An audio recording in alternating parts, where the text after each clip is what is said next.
ರಾತ್ರಿ 1 ಗಂಟೆ ಗೊತ್ತಿಲ್ಲ, ನಾನು ಚಾದರ್ ಹಚ್ಕೊಂಡಿದ್ದ, ಆ ಚಾದರ್ ತೆಗೆದು ಕಾಲ್ದರ್ ಸಿಲಿಟ್ಟು. ಆವಾಗಂತೂ ಕರೆಂಟ್ ಇರಲಿಲ್ಲ, ದೀಪ ಹಚ್ತಾ ಇದ್ದೀವಿ ಮನೆಯಲ್ಲಿ, ದೀಪ ಹಚ್ತಾ ಇದ್ದೀವಿ. ದೀಪದ ಬೆಳಗಿಗೆ ಚಾದರ್ ತೆಗೆದಿಟ್ರು. ನಾನೇ ಯಾರು ಚಾದರ್ ತೆಗೆದಿಟ್ಟು ಅಂತ ಎದ್ದು ಆ ಕಡೆ ಈ ಕಡೆ ನೋಡ್ತೆ, ಯಾರು ಇಲ್ಲ. ಅವತ್ತು ಎಷ್ಟು ಗಂಟೆ ಆಗಿತ್ತು ಫಸ್ಟ್? ಅವತ್ತು ಸುಮಾರು ರಾತ್ರಿ 1 ಗಂಟೆ ಆಗಿರ್ಬೋದು. ರಾತ್ರಿ 1 ಗಂಟೆ ಸುಮಾರಿನಲ್ಲಿ ನೀವು ಸ್ನಾನ ಮಾಡಿ ಅದಕ್ಕೆ ಬೈಬಲ್ ಕೈದಕ್ಕೆ ತಗೊಂಡೆ. ಆವತ್ತು ಕೈದಕ್ಕೆ ತಗೊಂಡಿನ ಬೈಬಲ್ ಇವತ್ತಿನವರೆಗೂ ನಾ ಕೆಳಗೆ ಇಟ್ಲಾಗ ನಿಮ್ಗೆ ಇಷ್ಟ ಇಲ್ಲ.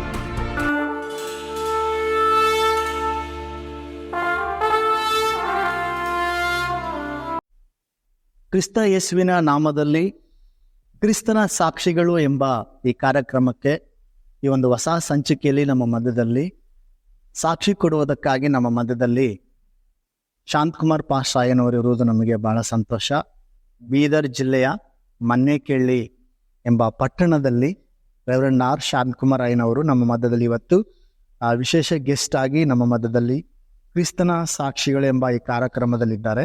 ಬನ್ನಿ ವೀಕ್ಷಕರೇ, ಇವತ್ತು ದೇವರು ಅವ್ರ ಜೀವಿತದಲ್ಲಿ ಮಾಡಿರುವ ಅನೇಕ ಅದ್ಭುತ ಕಾರ್ಯಗಳನ್ನು ಮತ್ತು ಇವತ್ತು ಈ ಸ್ಥಾನಕ್ಕೆ ಬರೋದಕ್ಕಿಂತ ಮುಂಚೆ ಇವತ್ತು ದೊಡ್ಡ ಸಭೆ, ದೊಡ್ಡ ಸ್ಕೂಲು, ಇವತ್ತು ಅನೇಕ ಸೇವಕರನ್ನ ಎಬ್ಬಿಸಿದ್ದಾರೆ, ಅನೇಕ ಆತ್ಮೀಯ ಮಕ್ಕಳಿಗೆ ತಂದೆ ಆಗಿದ್ದಾರೆ. ಸೊ ಇದರೆಲ್ಲಕ್ಕಿಂತ ಮುಂಚೆ ಅವರು ಅನೇಕ ವಿಧದಲ್ಲಿ ಅನೇಕ ಒಂದು ಮಾರ್ಗಗಳಲ್ಲಿ ಅವ್ರು ಹಾದು ಬಂದರು. ಅವ್ರು ಹಾದು ಬಂದಂಥ ಮಾರ್ಗ, ದೇವರು ಅವರ ಜೀವಿತದಲ್ಲಿ ನಡೆಸಿದಂಥ ವಿಧಾನವನ್ನ ಇವತ್ತು ನಾವು ಅವರ ಬಾಯಿಂದನೇ ಕೇಳಿ ತಿಳ್ಕೊಳ್ಳೋಣ. ನಿಮ್ಮೆಲ್ಲ ಸ್ವಾಗತಿಸುತ್ತೇವೆ ಯೇಸುವಿನ ನಾಮದಲ್ಲಿ. ಪಾಸ್ಟರ್ ಪ್ರೈಸ್ ಅಲ್ಲ, ಪ್ರೈಸ್ ದಿ ಲಾರ್ಡ್. ಬಹಳ ಸಂತೋಷ. ಇವತ್ತು ಕ್ರಿಸ್ತನ ಸಾಕ್ಷಿಗಳೆಂಬ ಈ ಕಾರ್ಯಕ್ರಮದಲ್ಲಿ ನೀವು ನಮಗೆ ಗೆಸ್ಟ್ ಆಗಿ ಬಂದು ನಮ್ಮ ಜೊತೆಗೆ ಇದ್ದು ನಿಮ್ಮ ಸಾಕ್ಷಿಯನ್ನು ಹಂಚ್ಕೊಳ್ಳುವುದಕ್ಕೆ ನಾನು ಬಹಳ ಸಂತೋಷವುಳ್ಳವನಾಗಿದ್ದೇನೆ. ಆಮೆನ್. ಪಾಸ್ಟರ್, ನಿಮ್ದು ಪೂರ್ತಿ ಹೆಸರು ಪಾಸ್ಟರ್? ನನ್ನ ಹೆಸರು ರೆವರೆಂಡ್ ಆರ್ ಶಾಂತಕುಮಾರ್ ಅಂತ ಹೇಳಿ. ನಿಮ್ದು ಮೂಲತಃ ಪಾಸ್ಟರ್ ಊರು? ನಮ್ಮ ಮೂಲತಃ ಮನ್ನೇಕೇಳಿನೇ. ಮನ್ನೇಕೇಳಿ ಪಾಸ್ಟರ್. ಈಗ ಸೇವೆಯಲ್ಲಿ ಬಂದು ಎಷ್ಟು ವರ್ಷ ಆಯ್ತು ಪಾಸ್ಟರ್ ನೀವು? ನಾನು ಸೇವೆಯಲ್ಲಿ 1980ನೇ ಇಸ್ವಿಯಲ್ಲಿ ಸೇವೆಗೆ ಬಂದಿದ್ದೇನೆ. 1980 ಇಸ್ವಿ. 1980 ಅಂದರೆ ಹತ್ರ 45 ವರ್ಷ, ಹತ್ರ 45 ವರ್ಷ ಆಯ್ತು. ದೇವ್ರಿಗೆ ಸ್ತೋತ್ರ. 45 ವರ್ಷದ ಸೇವೆ ಅನುಭವ, ಬಹಳ ಸಂತೋಷ ಪಾಸ್ಟ್ರೆ. ಆದರೆ ನೀವು ಪ್ರಾರಂಭದಲ್ಲಿ ನೀವು ರಕ್ಷಣೆಗೆ ಬಂದಂತ ದಿನಮಾನಗಳನ್ನ ಹೇಳ್ಬೋದಾ ಪಾಸ್ಟ್ರೆ? ಯಾವ ರೀತಿ ನೀವು ರಕ್ಷಣೆಗೆ ಬಂದ್ರಿ? ನಾನು ರಕ್ಷಣೆಗೆ ಬಂದಂತ ದಿನ ಬಹಳ ಅದ್ಭುತ ಅಂತ ಹೇಳ್ಬೋದು. ಯಾಕೆಂದ್ರೆ ನಮ್ಮ ತಂದೆ ಕ್ರೈಸ್ತರೇ, ನಮ್ಮ ತಾಯಿ ಕ್ರೈಸ್ತಳೆ. ಯಾರಾದ್ರೂ ಸೇವಕರು ಬರ್ಬೇಕಾದ್ರೆ ನಮ್ಮನೆಯಲ್ಲೇ ಬಂದು ಪಾಸ್ಟ್ ಹೇಳ್ಕೊಳ್ತಿರು, DS ಗಳು ನಮ್ಮನೆಗೆ ಬರ್ತಿದ್ರು, ಬಿಷಪ್ ನಮ್ಮನೆಗೆ ಬರ್ತಿದ್ರು. ಏನೆಲ್ಲ ನಮ್ಮಲ್ಲಿ ಯಾರು ಬಂದ್ರು ಕೂಡ ಕ್ರೈಸ್ತರು ಅಂತ ಹೇಳಿದ ತಕ್ಷಣ ಅರೆ ಒಬ್ಬರ ಮನೆಗೆ ಹೋಗ್ರಿ ಅಂತ ಹೇಳ್ತಾ ಇದ್ರು. ಅಂತ ಒಂದು ಫ್ಯಾಮಿಲಿ ನಮ್ದು. ಆದ್ರೆ ನಾನು ಯಾವಾಗ ನಮಗೆ ಸ್ವಲ್ಪ ಜ್ಞಾನ ಬಂತು ಆವಾಗಿನಿಂದ ನಾನು ಹೇಳಲಿಕ್ಕೆ ಇಷ್ಟಪಡ್ತೇನೆ, ನಾನು ಯೇಸುವನ್ನ ಪ್ರೀತಿಸ್ತಾ ಇದ್ದಿಲ್ಲ. ನಮ್ಮ ತಂದೆಯವರು ಪ್ರಾರ್ಥನೆ ಮಾಡ್ತಾ ಇದ್ರು, ಆರಾಧನೆ ಮಾಡ್ತಾ ಇದ್ರು, ಪಾಸ್ಟರ್ ಬರ್ತಾ ಇದ್ರು, ಏನೆಲ್ಲ ಇತ್ತು. ಆದ್ರೆ ನನಗದು ನಂಬಿಕೆ ಇರಲಿಲ್ಲ. ಆ ನಂಬಿಕೆ ನನ್ನಲ್ಲಿ ಇರಲಿಲ್ಲ.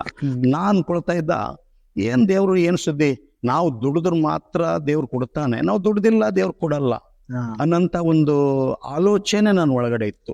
ನಿಮ್ಮ ಮನೆಯಲ್ಲಿ ಎಷ್ಟು ಜನ ಇದ್ರು ಪಾಸ್ಟರ್? ನಮ್ಮ ಮನೆಯಲ್ಲಿ ಮಕ್ಕಳು ನಾವು 4 ಮಂದಿ ಮಕ್ಕಳು, ನಾವು 4 ಮಂದಿ ಅಣ್ಣ ತಮ್ಮರು, ನಮ್ಮ ಅಕ್ಕಂದಿರಿಬ್ಬರು, ಆಮೇಲೆ ನಮ್ಮ ಅತಿಥಿಯರು ಮಕ್ಕಳು ಅಂದ್ರೆ ಸುಮಾರು ಜನ ಇದ್ದೀವಿ. ಅಷ್ಟಿದ್ರು ಕೂಡ ನಮ್ಮ ಮನೆಗೆ ಅದು ತೃಪ್ತಿ ಅನ್ನೋಂಥದ್ದು ಇರ್ಲಿಲ್ಲ. ಆರಾಧನೆ ಮಾಡ್ತಾ ಇದ್ರು, ಪ್ರಾರ್ಥನೆ ಮಾಡ್ತಾ ಇದ್ರು, ಆರಾಧನೆ. ನಮ್ಮ ಮನೆ ಪಕ್ಕನೇ ಚರ್ಚು, ನಮ್ಮ ಮನೆ ಪಕ್ಕದಾಗೆ, ದೂರ ಅಂತ ಏನಿಲ್ಲ. ಆ ಕಡೆ ಏನಾದ್ರೂ ಸ್ವಲ್ಪ ಮಾತಾಡಿದ್ರೆ ನಮ್ಮ ಮನೆಗೆ ಕೇಳಿ ಬರ್ತಿತ್ತು. ಆದ್ರೆ ಯಾವಾಗ ಅವರು ಈಗಂತೂ ಡೇದಾಗ ಆರಾಧನೆ ನಡೆದೇವೆ, ಆವಾಗ ಹಂಗಿಲ್ಲ. ನಾನು 1976ನೇ ಇಸ್ವಿ ಆ ಕಡೆ 72ರಾಗ ಬರಗಾಲ ಬಂತು. 73, 72 ಬರಗಾಲ ಇತ್ತು. 74ನೇ ಇಸ್ವಿದಾಗ ನನ್ನ ಮದುವೆ ಆಯ್ತು. ಮದುವೆ ಆದ್ಮೇಲೂ ಕೂಡ ನಾ ಯೇಸುವಿಗೆ ನಂಬಲಿಕ್ಕೆ ನನಗೆ ಇಷ್ಟ ಇರಲಿಲ್ಲ. ಯಾಕಂದ್ರ ನಾನು ದುಡಿಬೇಕು, ಪ್ರಯಾಸ ಪಡ್ಬೇಕು, ಹಣ ಸಂಪಾದನೆ ಮಾಡ್ಬೇಕು ಅಂದಾಗೆ ನಮ್ಮ ಕುಟುಂಬ ನಡೀತದಲ್ಲ ಅಂತ ಭಾವನೆ ನನಗಿತ್ತು. ಅಂತ ಪರಿಸ್ಥಿತಿಯಲ್ಲಿ ದೇವರು ನನಗೊಂದು ಅದ್ಭುತವಾಗಿ ನನ್ನನ್ನ ತನ್ನ ಚಿತ್ರದ ಕಡೆ ಕರೆದ. ಅದು ನಂಗೆ ಬಹಳ ಆಶ್ಚರ್ಯ. ಅಂದ್ರೆ ಸೇವೆಗೆ 80ನೇ ಇಸ್ವಿಯಲ್ಲಿ ನೀವು ಸೇವೆಗೆ ಬರ್ಲಿಕ್ಕೆ ಯಾವ ರೀತಿಯಾಗಿ ಸಾಧ್ಯ ಆಯ್ತು ಅಷ್ಟೇ ಸೇವೆಗೆ ಬರ್ಲಿಕ್ಕೆ? ನಾನು ಅದನ್ನ ಹೇಳ್ತಾ ಇದ್ದೇನೆ. 76ರಾಗ ನನ್ನ ಮೊದಲನೇ ಮಗ ಹುಟ್ಟಿದ. ಮೊದಲನೇ ಮಗ ಹುಟ್ಟಿದಾಗನು ಕೂಡ ನಾ ಯೇಸುವನ್ನು ನಂಬಲಿಲ್ಲ. ನನಗೊಂದು ಭಾರ ಏನಿತ್ತು ಅಂದ್ರೆ, ನಾ ದುಡಿದ್ರೆ ಸಿಗ್ತದ, ನಾ ಪ್ರಯಾಸ ಪಟ್ಟರೆ ನಮ್ಗೆ ಸಿಗ್ತದನಂತ ಆಲೋಚನೆ ಅಂತೆಲ್ಲಾಗಿತ್ತು. ಆದ್ರೆ ಒಂದ್ ದಿವಸ ದೇವ್ರ ನಂಗೆ ದೊಡ್ಡ ಅದ್ಭುತ ಮಾಡಿದ. ಏನ್ ಅದ್ಭುತ ಮಾಡಿದ ಅಂದ್ರ ಗೊತ್ತಿಲ್ಲ. ನಾನು ಒಂದು ಹೊಲಕ್ಕೆ ಹೋಗ್ತಾ ಇದ್ದೆ, ಹೊಲ ಕಾಯ್ತಾ ಇದ್ದೆ ನಾನು. ಅಂತ ಮೂಮೆಂಟ್ನಾಗ ನನ್ನ ಆತ್ಮ ನನ್ನೊಟ್ಟಿಗೆ ಮಾತಾಡ್ಲಿಕ್ಕೆ ಪ್ರಾರಂಭ ಮಾಡಿತ್ತು. ಏನ್ ಆತ್ಮ ಪ್ರಾರಂಭ ಮಾಡಿತ್ತು ಅಂದ್ರೆ, ದೇವ್ರು ಇದ್ದಾನೆ. ಯಾರಿಗಿದ್ದಾನೋ ಗೊತ್ತಿಲ್ಲ. ಶ್ರೀಮಂತರಿಗಿದ್ದಿರ್ಬೋದು, ಐಶ್ವರ್ಯವಂತರಿಗಿದ್ದಿರ್ಬೇಕು. ನಮ್ಮಂತ ಬಡವರಿಗೆ ಏನ್ ದೇವ್ರಿಲ್ಲ. ಬಡವರು ದುಡಿದ್ರೆ ಮಾತ್ರ ಸಿಗ್ತದೆ, ಕೆಲಸ ಮಾಡಿದ್ರೆ ಮಾತ್ರ ಊಟ ಮಾಡ್ಲಿಕ್ಕೆ ಸಾಧ್ಯ, ಕೆಲಸ ಮಾಡಿದ್ರೆ ಮಾತ್ರ ಬದುಕಲಿಕ್ಕೆ ಸಾಧ್ಯ ಅಂತೇಳಿ ನಾನು ಅನ್ಕೊಂಡಿದ್ದೆ. ಆವಾಗ ದೇವ್ರು ಪದೇ ಪದೇ ನನ್ನ ಆತ್ಮ ನನಗೆ ಎಚ್ಚರಿಸಿ ಮಾತಾಡಿ ಸ್ಟಾರ್ಟ್ ಇಲ್ಲ, ದೇವ್ರು ಇದ್ದಾನೆ. ಇಲ್ಲ, ಬೆಳಿಗ್ಗೆ 6 ಗಂಟೆಯಿಂದ, ನಾನು ಸತ್ಯವಾಗಿ ಹೇಳ್ತಾ ಇದ್ದೇನೆ, ಬೆಳಿಗ್ಗೆ 6 ಗಂಟೆಯಿಂದ ಸಾಯಂಕಾಲ 6 ಗಂಟೆದವರೆಗೆ ನನ್ನಲ್ಲಿ ಒಂದು ಹೋರಾಟ. ಯಾರು ಇಲ್ಲ ನನ್ನ ಜೊತೆ, ಮನುಷ್ಯರು ಯಾರು ಇರ್ಲಿಲ್ಲ. ನನ್ನ ಆತ್ಮ ನಾನು ಬೋಧಿಸ್ತಾ ಇದೆ, ಇಲ್ಲ ದೇವ್ರು ಇದ್ದಾನೆ, ದೇವ್ರು ಸಾಕ್ತಾನೆ, ದೇವ್ರು ಕೊಡ್ತಾನೆ, ದೇವ್ರು ನಡೆಸ್ತಾನೆ. ಆತ್ಮ ಒಂದ್ ಕಡೆ ಹೇಳ್ತಾ ಇದೆ, ನಾನದು ನಂಬ್ತಾ ಇಲ್ಲ.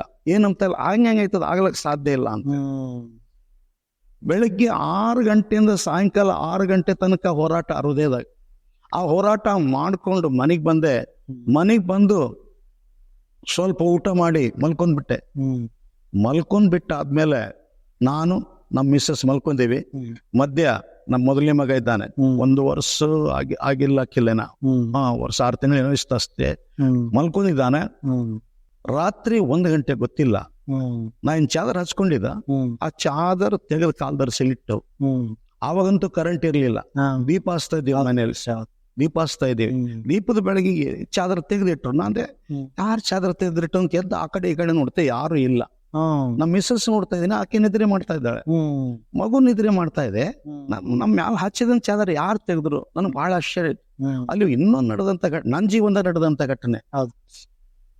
ಅಲ್ಲಿ ತನಕ ನನಗೆ ಏನ್ ಭಾರ ಅನ್ನಂಥದಿತ್ತೋ, ಬೇಜಾರು ಅನ್ನಂಥದಿತ್ತೋ, ಏನೆಲ್ಲ ನಾನು ಯೋಚನೆ ಮಾಡಿದನೋ, ಅವತ್ ರಾತ್ರಿ ಆ ಚದರನ್ ತೆಗೆದು ಕಾಲ್ದರ್ಸಿಲಿ ಇಟ್ರು. ನನ್ನ ಮೈ ಹಗುರ ಆಯ್ತು.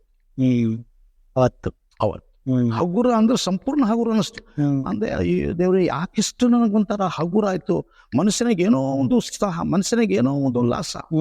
ಆವಾಗ ನಾನು ಹೇಳಿದೆ, ಅರೆ ದೇವ್ರಿದ್ದಾನೆ, ನಾವು ಓದ್ಬೇಕಲ್ಲ ವಾಕ್ಯ ಅಂತ ಹೇಳಿ. ನಾನು ಸತ್ಯವಾಗಿ ಹೇಳಿಕ್ಕೆ ಇಷ್ಟಪಡ್ತೀನಿ. ಆ ರಾತ್ರಿ ಸತ್ಯವೇದ ಕೈಯಲ್ಲಿ ತಗೊಂಡು ಓದ್ಲಿಕ್ಕೆ ಪ್ರಾರಂಭ ಮಾಡಿದೆ. ಅವತ್ ರಾತ್ರಿ ನಾ ಹೇಳಿದೆ ನಮ್ಮ ಮಿಸ್ಸಸ್ ಹೇಳ್ರಿ, ಸ್ವಲ್ಪ ನೀರು ಕಾಸ್ಕೊಡ್ರಿ, ನಾ ಸ್ನಾನ ಮಾಡ್ಬೇಕಂದ್ರೆ ಅವ್ರಂದ್ರು, ಅಲ್ರಿ ರಾತ್ರಿ ಮಧ್ಯರಾತ್ರಿ ಇದು, ಇಂಥ ಮಧ್ಯರಾತ್ರಿ ಸ್ನಾನ ಮಾಡಿ ಏನ್ ಮಾಡ್ತೀರಿ, ಬೆಳಿಗ್ಗೆ ಮಾಡಿಟ್ಟು ಮಲಗ್ರಿ ಅಂತ. ನಾನಂದೆ, ಇಲ್ಲ, ನನ್ಗೆ ಯಾಕೋ ಒಂಥರ ಸಂತೋಷ ಹೆಚ್ಚಾಗ್ತಾ ಇದೆ, ಖುಷಿ ಹೆಚ್ಚಾಗ್ತಾ ಇದೆ, ನನಗೇನೋ ಒಂದು ಅದ್ಭುತ ನಡೆದಿದೆ. ನಾನು ದೇವ್ರ ಕಡೆ ತಿರುಗ್ಬೇಕು, ನಾ ದೇವ್ರ ವಾಕ್ಯ ಓದ್ಬೇಕು. ನೀವ್ ಮಾಡಿಲ್ಲ ಅಂದ್ರೆ ಪರವಾಗಿಲ್ಲ, ಮಲ್ಕೊ, ನಾನ್ ನೀರ್ ಕಾಸ್ಕೊಂಡು ಸ್ನಾನ ಮಾಡ್ತೆ ಅಂತ ಹೇಳಿ ನಾನೇ ಕಾಸ್ಕೊಂಡು ನಾನೇ ಸ್ನಾನ ಮಾಡಿ ಅವತ್ತ ರಾತ್ರಿ ಸತ್ಯವೇದ ಕೈಲಿ ಹಿಡಿದು ಓದ್ಲಿಕ್ಕೆ ಪ್ರಾರಂಭ ಮಾಡಿದೆ. ಅವತ್ತು ಎಷ್ಟು ಗಂಟೆ ಆಗಿತ್ತು ಅಷ್ಟೇ? ಅವತ್ತು ಸುಮಾರು ರಾತ್ರಿ 1 ಗಂಟೆ ಆಗಿರ್ಬೋದು. ರಾತ್ರಿ 1 ಗಂಟೆ ಸುಮಾರಿನಲ್ಲಿ ನೀವು ಸ್ನಾನ ಮಾಡಿ ಬೈಬಲ್ ಕೈದಾಗ ತಕೊಂಡೆ. ಆವತ್ತು ಕೈದಾಗ ತಗೊಂಡಿನ ಬೈಬಲ್ ಇವತ್ತಿನವರೆಗೂ ನಾ ಕೆಳಗೆ ಇಟ್ಲಕ್ಕೆ ನನಗೆ ಇಷ್ಟ ಇಲ್ಲ. ಸೊ ಅವತ್ತಿನಿಂದ ಹಿಡಿದು ನಿಮಗೆ ದೇವ್ರು ಇದ್ದಾನೆ, ಮತ್ತೆ ನಾವು ದೇವರು ತನ್ನ ನಂಬಿದವರಿಗೆ ಪ್ರತಿಫಲ ಕೊಡ್ತಾನೆ ಎಂಬುದಾಗಿ ಅವತ್ತಿಂದ ನೀವು ಬೈಬಲ್ ಓದಕ್ಕೆ ಬೈಬಲ್ ಓದಕ್ಕೆ ಪ್ರಾರಂಭ ಮಾಡಿದೆ. ಮತ್ತೆ ಆಮೇಲೆ ಸೇವೆಗೆ ಯಾವ ರೀತಿ ಬಂದ್ರಿ ಫಸ್ಟ್? ನಾನು ಸೇವೆಗೆ ಬರ್ಲಿಕ್ಕೆ ಅದೇ ಹೇಳ್ತಾ ಇದ್ದೇನೆ. ನಾನು ಯಾವಾಗ ನನ್ಗೆ ಗೊತ್ತಾಯ್ತೋ ದೇವ್ರು ನಮ್ಮನ್ನು ಸಾಕ್ಲಿಕ್ಕಿದ್ದಾನೆ, ದೇವ್ರು ನಮಗೆ ಒದಗಿಸ್ಲಿಕ್ಕಿದ್ದಾನೆ, ದೇವ್ರು ನಮ್ಗೆ ನಡೆಸ್ಲಿಕ್ಕಿದ್ದಾನೆ ಅಂತ ಯಾವಾಗ ನಾನು ಅನುಭವ ಪಟ್ನೋ, ಆವಾಗ ನಾನು ಸೇವೆ ಮಾಡ್ಬೇಕು ಅಂತ ನನ್ನ ಉದ್ದೇಶ ಅಲ್ಲ. ನಮ್ಮ ಮನೆಗೆ ಹೋರಾಟ ಸ್ಟಾರ್ಟ್ ಆಯ್ತು. ಏನ್ ಹೋರಾಟ ಸ್ಟಾರ್ಟ್ ಆಯ್ತು ಅಂದ್ರ, ಇವನು ಮೈಗಳನ್ನ, ಇವ ಕೆಲಸ ಮಾಡಬಾರ್ದು ಅಂತೇಳಿ ಈ ತರ ಮಾಡತಾನ, ಇವ ಬೇಕಂತ ಪ್ರಾರ್ಥನೆ ಮಾಡ್ತೇನೆ ಸುಮ್ಮನೆ ಕೊಡ್ತಾನ ಕಣ್ ಮುಚ್ಕೊಂಡು, ಇವ ಸುಮ್ಮನೆ ಓದ್ಕೋತ ಕೊಡ್ತಾನ. ಈ ಭಾವನೆ ಸ್ಟಾರ್ಟ್ ಆಯ್ತು. ಈ ಭಾವನೆ ಸ್ಟಾರ್ಟ್ ಆಗಿ 1976ನೇ ಇಸ್ವಿ, ತಿಂಗಳು ಗೊತ್ತಿಲ್ಲ, ತಾರೀಕು ಗೊತ್ತಿಲ್ಲ, ಇಸ್ವಿ ಮಾತ್ರ ಗೊತ್ತು ನನಗೆ. ಅದಾದ್ಮೇಲೆ 80ನೇ ಇಸ್ವಿ ತನಕ ನಮ್ಮ ತಂದೆ ತಾಯಿ ನನಗೆ ಟಾರ್ಚರ್ ಕೊಡ್ಲಕ್ ಸ್ಟಾರ್ಟ್ ಮಾಡಿದ್ರು 4 ವರ್ಷಗಳ ಕಾಲ. ಏನಂದ್ರೆ ನೀ ಮೈಗಳಿದ್ದಿ, ನೀ ಕೆಲಸ ಮಾಡಬಾರ್ದಂತೆ, ನೀ ಸುಮ್ನೆ ದೇವ್ರಂತೆ. ಯಾವ ದೇವ್ರಿದ್ರು ದುಡಿದ್ರೆ ದೇವ್ರು ಕೊಡ್ತಾನ, ಕೆಲಸ ಮಾಡಿದ್ರೆ ದೇವ್ರು ಕೊಡ್ತಾನ. ನೀ ಒಣ ಬೈಬಲ್ ದೇವ್ರ ಹೆಂಗ್ ಸಿಗ್ತಾನ, ಒಣ ಪ್ರಾರ್ಥನೆ ಮಾಡಿದ್ರೆ ದೇವ್ರು ಎಲ್ಲಿಂತ ಕೊಡ್ತಾನೆ ನನಗ, ಈ ತರ ಮಾತಾಡ್ತಿದ್ರು. ಬೇಜಾರಾಗಿ ಕೊನೆಗೆ ಅವ್ರು ಏನ್ ಮಾಡಿದ್ರು, ನಮ್ಮ ತಂದೆ ಪಾಸ್ಟರ್ ಕೆಲಸಕ್ಕೆ ಸೇರಿಸ್ಬೇಕು, ಇವನಿಗೆ ಯಾಕೋ ತೋಲೆ ಪ್ರಾರ್ಥನೆ ಮಾಡ್ತಾನೆ, ಇವನಿಗೆ ಪಾಸ್ಟರ್ ಕೆಲಸ. ನನ್ಗೆ ಗೊತ್ತಿಲ್ಲ ಪಾಸ್ಟರ್ ಕೆಲಸ ಮಾಡ್ಬೇಕು ಅಂತ ಹೇಳಿ. ನನಗೆ ಒಂದು ಗೊತ್ತು, ದೇವ್ರು ಇದ್ದಾನೆ, ದೇವ್ರು ನಡೆಸ್ತಾನೆ. ಸೊ ಆತನ ಬಗ್ಗೆ ತಿಳ್ಕೊಳ್ಬೇಕನ್ನುವಂತ ದಾಹ ನಿಮ್ಮಲ್ಲಿ ದಾಹ ನನ್ನಲ್ಲಿ. ಬೈಬಲ್ ಓದ್ತಾ ಬರ್ತಾ ಇತ್ತು. ಬೈಬಲ್ ಓದ್ತಾ ಬರ್ತಾ ಇದ್ದ. ಅಡವಿ ಕೆಲ್ಸಕ್ಕೆ ಹೋದ್ರು ಕೂಡ ಬೈಬಲ್ ಬಿಟ್ಟು ಹೋಗ್ತಾ ಇರ್ಲಿಲ್ಲ. ಏನ್ ಕೆಲಸ ಮಾಡಿದ್ರು ಬೈಬಲ್ ನನ್ನ ಕೈಯಲ್ಲೇ ಇರ್ಬೇಕದು. ಅವ್ರು ಸ್ವಲ್ಪ ಸಮಯ ತಗೊಂಡು ಬಿಡಿ ಸೇದಕ್ ಕೂತ್ರು ಅಂದ್ರ ನಾ ಬೈಬಲ್ ಓದ್ಕೊತ ಕೂಡ್ತಿದ್ದ.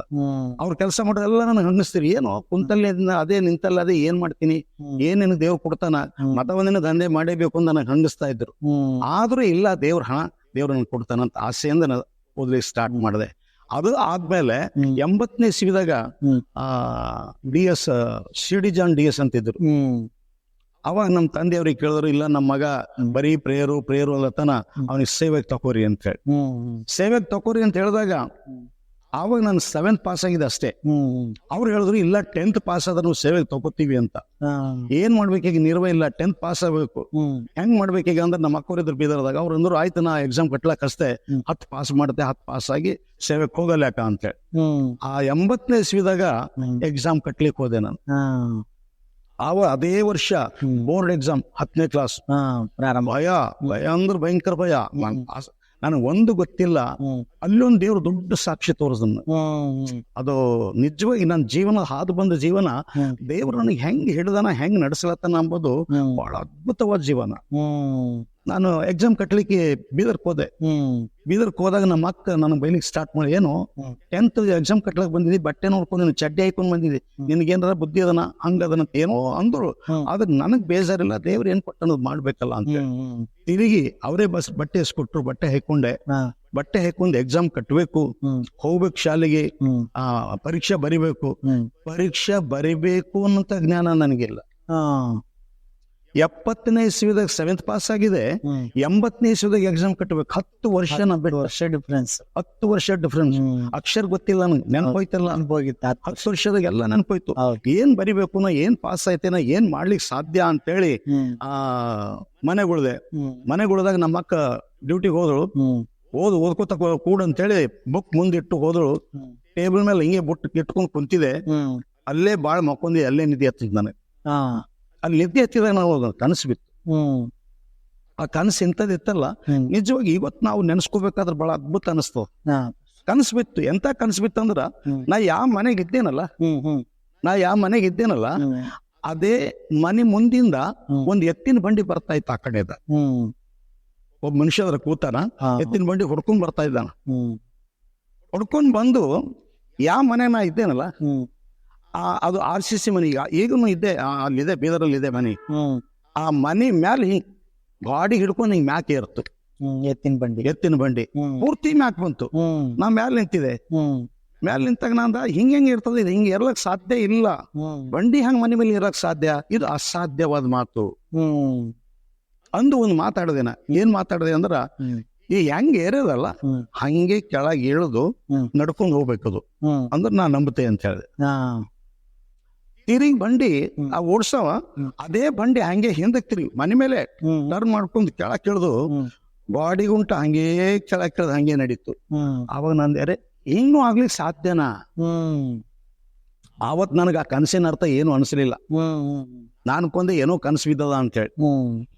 ಆದ್ರೆ ಯಾವಾಗ ಇಳಿದು ಹೋಯ್ತು ಗೊತ್ತಿಲ್ಲ ನನಗೆ. ಆಯ್ತು, ಅದಕ್ಕೆ ಕನಸು ಬಿದ್ದದಂದ ಅದೇ ಅಟ್ರ ಮೇಲೆ ಕುಂತ ನಾನು ಹೋದೆ, ಎಕ್ಸಾಮ್ ಬರ್ಲಿಕ್ಕೆ ಕುಂತ ನಂಗೆ ಗೊತ್ತಿಲ್ಲ. ಒಂದು ಸಾಕ್ಷಿ ಹೇಳ್ಬೇಕು ನಾನು, ಏನಂದ್ರೆ ಎಕ್ಸಾಮ್ ಹಾಲಲ್ಲಿ ಹೋಗಿ ಕುಂತು ನನ್ನ ಆನ್ಸರ್ ಸೀಟ್ ಮೇಲೆ ನಂದು ಹಾಲ್ ಟಿಕೆಟ್ ನಂಬರ್ ಹಾಕ್ಲಕ್ ನನ್ಗೆ ಗೊತ್ತಿಲ್ಲ. ನಂಬರ್ ಯಾವ ನಂಬರ್ ಎಲ್ಲಿ ಹಾಕ್ಬೇಕು ಗೊತ್ತಿಲ್ಲ ಗೊತ್ತಿಲ್ಲ ಅಂತ ಪರಿಸ್ಥಿತಿ. ನಮ್ಮ ರೂಮ್ ಸೂಪರ್ವೈಸರ್ ಒಬ್ರು ಇದ್ರು ಮುಸ್ಲಿಮ್ಸ್, ಅವ್ರಿಗೆ ಅವ್ರಿಗೆ ಕನೆಕ್ಟ್ ಇತ್ತು. ಅವ್ರು ಹೇಳಿದ್ರು, ಇವ್ರು ಜರ ಹುಡುಗ ದಡ್ಡನ, ಇವನಿಗೆ ಏನೋ ಸ್ವಲ್ಪ ತೋರಿಸ್ಕೊಡ್ರಿ, ಏನಿಲ್ಲ ಅಂದ್ರೆ ಜರ ತೋರಿಸ್ರಿ ಅಂತ. ಅದು ರೂಮ್ ಸೂಪರ್ವೈಸರ್ ಅವ್ರು ಹೇಳ್ತಾರೆ, ಏಯ್ ಹುಡುಗತ್ತ, ನಾನು ಏನ್ ಹಾಲ್ ಟಿಕೆಟ್ ನಂಬರ್ನ ಹಾಕೊಡ್ತೀನಿ ಅಂತ ಹೇಳಿ ಅವ್ರು ನನ್ನ ಸೀಟ್ ತಗೊಂಡು ನಂಬರ್ ಹಾಕಿ ನನ್ನ ಕೈ ಕೊಡ್ತಿರು. ಹಾ. ನನ್ನ ಕೈದಾಗ ಕೊಡ್ತಿರು, ನಾ ತಗೊಂಡು ಪ್ರೇಯರ್ ಮಾಡ್ಬೇಕು, ನೋಡ್ಕೊತ ಕೊಡ್ಬೇಕು. ಬರೀ ಪ್ರೇಯರ್ ಮಾಡ್ಬೇಕು, ನೋಡ್ಕೊ. ನನ್ಗೆ ಬರೀಲಿಕ್ಕೆ ಮನಸ್ಸಿಲ್ಲ ಒಂದು. ಎರಡನೇದಾಗಿ ನಾ ಏನ್ ಬರೀಬೇಕು ನನಗೆ ಗೊತ್ತಿಲ್ಲ. 10 ವರ್ಷದ ಹಿಂದೆ ಓದಿನ ಪುಸ್ತಕ ಈಗ 10 ವರ್ಷದ ಬಾದ ನಾ 10th ಕಟ್ಟಬೇಕು ಅಂದ್ರೆ ಆ ಪುಸ್ತಕ ಹೆಸರು ಗೊತ್ತಿಲ್ಲ ನನಗೆ. ಆದ್ರೆ ಎಕ್ಸಾಮ್ ಬರಿಬೇಕು, ನಾ ಹೆಂಗ್ ಬರೀಲಿಕ್ಕೆ ಸಾಧ್ಯ ಇಲ್ಲ. ಆದ್ರೆ ಒಂದು ಮಾತ್ರ ಕರೆ, ನಾನು ಪ್ರಾರ್ಥನೆ ಮಾಡ್ತಿದ್ದ, ಅದ ಕೈ ಹಿಡ್ಕೊಂಡು ಕೊಡ್ತೀನಿ. ನನಗೇನ್ ತಿಳಿತೋ ಮನಸ್ಸಿಗೆ ಬಂದಿಂದೆ ಅದ್ರ ಮೇಲೆ ಬರಿತಾ ಹೋಗ್ತೀನಿ. ಸತ್ಯವಾದ ಮಾತು. ಬರ್ದೆ 6 ದಿವಸ ಎಕ್ಸಾಮ್ ಮುಗಿಲಕ್ಕ 6 ವರ್ಷ ಕಳೆದಂಗೈತಿ ನನಗೆ. ಬಹಳ ಬೇಜಾರ್, ಯಾವಾಗ ಮುಗಿತದ 6 ದಿವಸ ಅಂತೇಳಿ. ಅದಾದ್ಮೇಲೆ ನಾನು ಬಿಟ್ಟು ಊರಿಗೆ ಬಂದೆ. ಊರಿಗೆ ಬಂದು 1 ತಿಂಗಳ ಬಾದ, 1 ತಿಂಗಳು ಆದ್ಮೇಲೆ ನಮ್ಮ ಅಕ್ಕ ನನಗೊಂದು ಪತ್ರ ಹಾಕಿದಳು. ಅದು 15 ಪೈಸೆ ಪತ್ರ ಅವಾಗ. ಆ ಪತ್ರ ಹಾಕಿದಳು. ಏನಂತ ಬರ್ದಳದ್ರಾಗ ಅಂದ್ರೆ, ತಮ್ಮ ನೀನು 2nd ಕ್ಲಾಸ್ ಪಾಸ್ ಆಗಿದೆ. ಅದ್ಭುತ. ಗೊತ್ತಿಲ್ಲ ನಾ ಏನ್ ಬರ್ದೆ ನನ್ಗೆ ಗೊತ್ತಿಲ್ಲ. ನನ್ನ ಹಾಲ್ ಟಿಕೆಟ್ ನಂಬರ್ ನನಗೆ ಹಾಕ್ಲಕ್ ಬರಲ್ಲ ಅಂದ್ರೆ ನಾ ಬರಿಬಹುದು, ಏನಂತ ನೀವು ಯೋಚನೆ ಮಾಡಿ. ಆದ್ರೂ ಕೂಡ ದೇವ್ರು ತನ್ನ ಯೋಜನೆ ಪ್ರಕಾರ ನನಗೆ ಆರಿಸ್ಕೊಂಡ.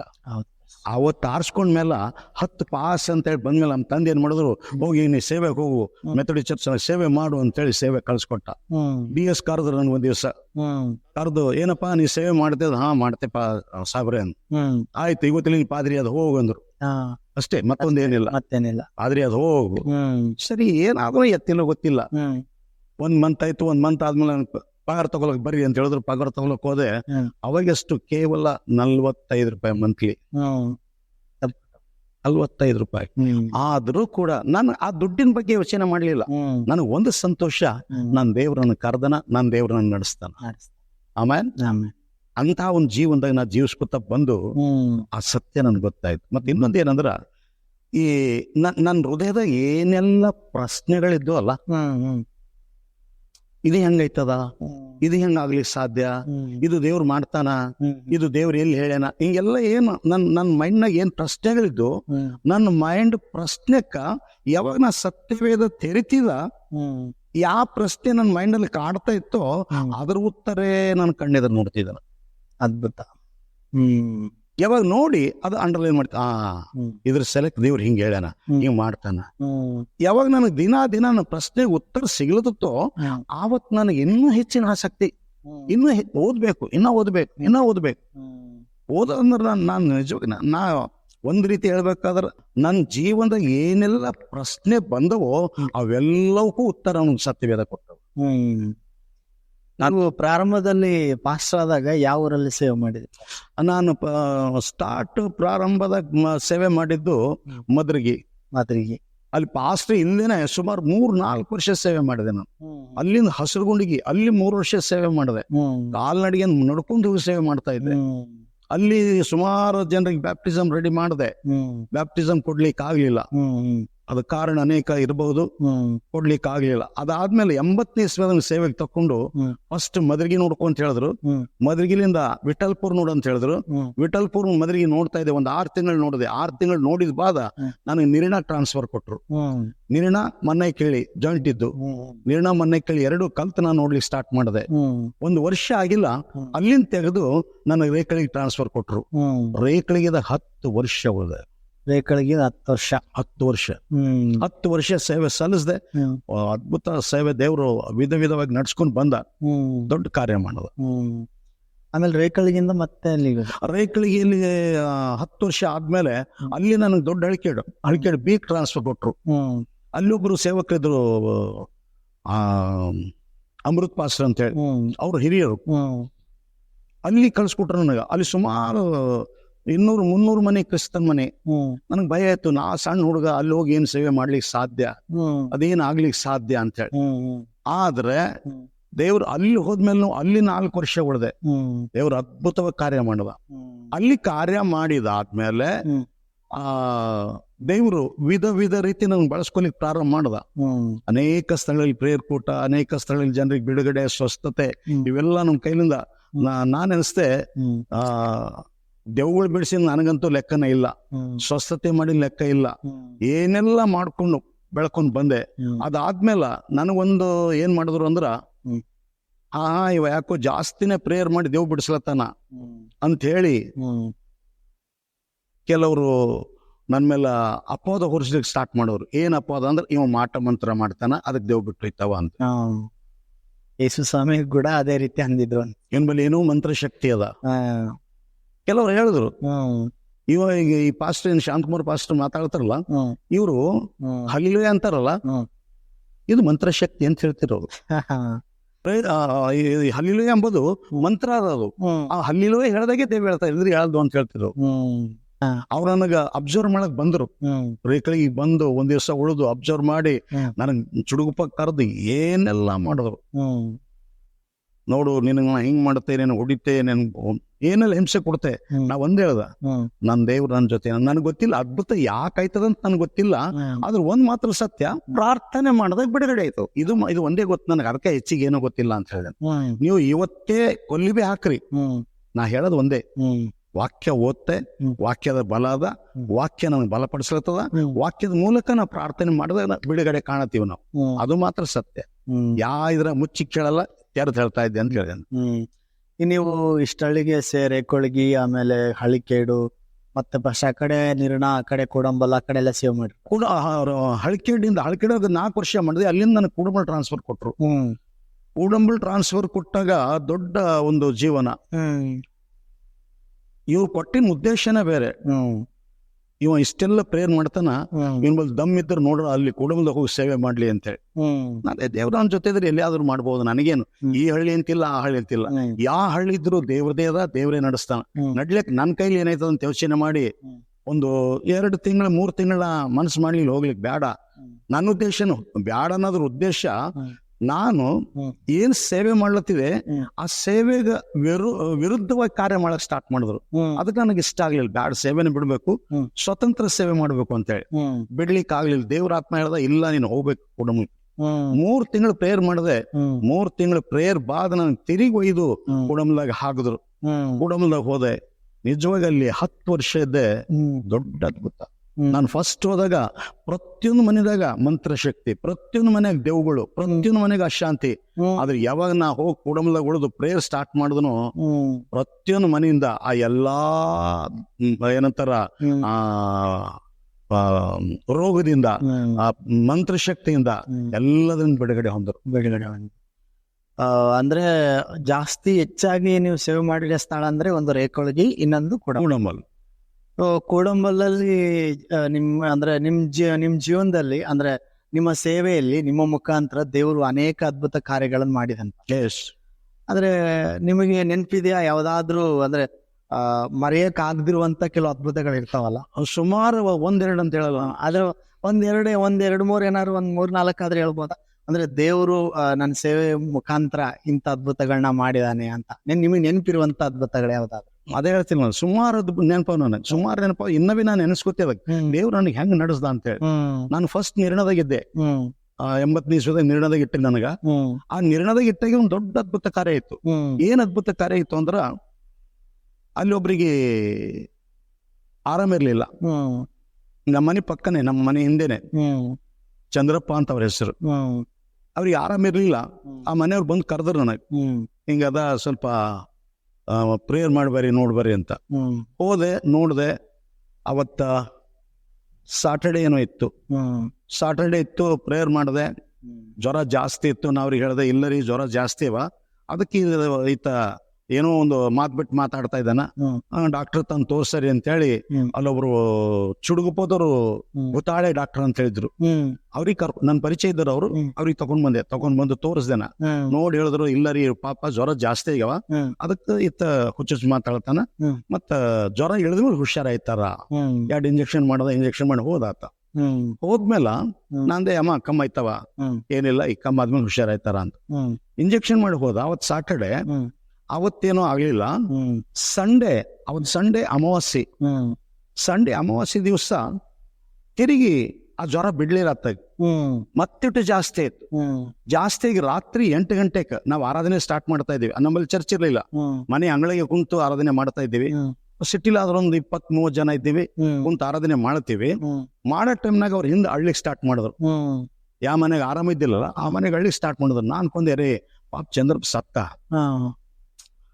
ಸಾಕ್ ಮಾಡ್ಬೇಕು ಅಂತೇಳಿ ಪ್ರೇಯರ್ ಮಾಡಿ ಆರಾಧನೆ ಮುಗಿಸಿ ಓಡ್ ಹೋದೆ ಅವ್ರ ಮನೆಗೆ.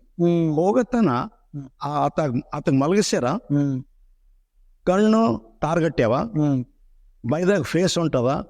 ಅದು 5 ನಿಮಿಷಕ್ಕೊಂದ್ಸಾರಿ ಗುಡುಕ್ ಗುಡುಕ್ ಗುಡುಕಲತ್ತದ. ಏನೋ ಇನ್ ಪ್ರಾಣ ಹೋಗಂತ ಕೊನೆ ಕ್ಷಣವ, ಪ್ರಾಣ ಹೋಗಂತ ಪರಿಸ್ಥಿತಿ ಅದ, ಹೋಗಂತ ಪರಿಸ್ಥಿತಿ ಅದ. ನಾನ್ದಾರೆ ಪಾಪ ಸಾಯ್ಲತ್ತನಲ್ಲಪ್ಪ, ಹೆಂಗ್ ಬಿ ಸಾಯ್ತಾನ, ಸಾಯ್ದಕ್ಕಿಂತ ಮುಂಚೆ ಒಂದು ಪ್ರಾರ್ಥನೆ ಮಾಡ್ಯಾರ.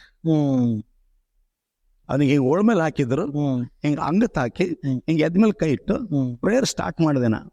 ಪ್ರೇಯರ್ ಸ್ಟಾರ್ಟ್ ಮಾಡಿದಾಗ ಒಂದೇ ಸಾರಿ ಅಂತ ಮೈ ಮಣಸ್ದ.